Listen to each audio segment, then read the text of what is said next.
Do you want to know the most important word that a speaker needs to use if you want to connect with your audience and keep them engaged?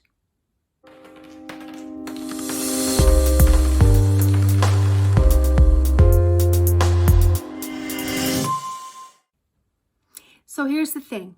Most speakers don't realize that they are making one big fatal flaw in their communication, which is causing them to lose their audience or not even get them engaged in the beginning.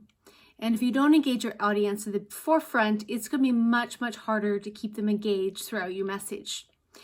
Most speakers focus their attention on the content. They say, well, you know what, I got to give lots of content, got to give great content.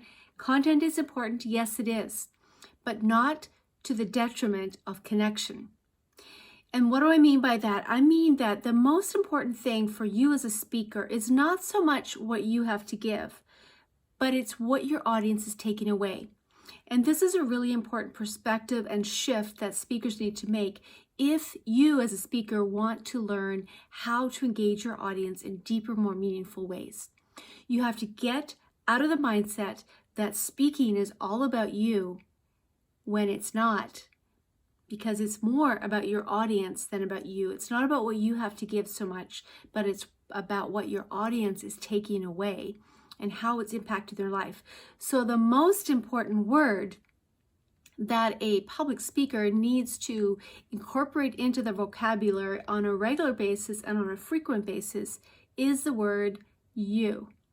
Y-O-U. And it also has to be in the singular you, not just like you guys where it's plural.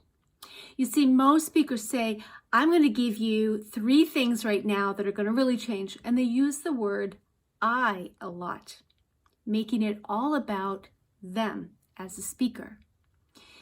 But when you flip it around and you think in terms of what I have to give, but how my audience is going to be impacted by that, what benefit are they going to get from what I'm about to say? So you shift it around. Instead of saying, I'm going to give you 3 keys today, you say, you're going to take away 3 keys that are going to help you jumpstart your speaking business and earn more income.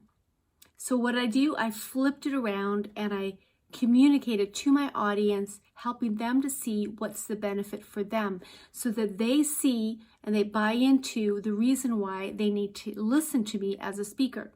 So the word you is a very important, very strategic word that you need to use most often if you want to engage your audience and keep them connected and also to connect with them on a deeper, more personal level. So when you do that, you make the audience feel like you're speaking right to them. The other part about this is, as I mentioned, is it has to be the word, the singular version of the word you and not the plural. For example, you could say, how are you guys doing? Or how many of you? And really what you're asking is a plural response or a groupthink response. But when you say it in the singular, such as, how are you doing today? Instead of, how many of you have been applying the tools? You say, have you been applying the tools? Or who has been applying the tools? It becomes then a singular response. So your audience thinks on a personal level. Give it a try and see how it turns out. And I guarantee when you begin to incorporate the word you and take out the word I as much as possible, you want to use the word you more often, you will find that you will have much more success engaging your audience and keeping them on the edge of their seats wanting more. Give me a like and ring the bell, and be sure to share this with your friends or colleagues, those who might be interested in learning more about speaking tips. And for more great speaking tips, be sure and go to speakingtipsforwomen.com and pick up your free She Case. That's your speaker She Case designed especially for women speakers.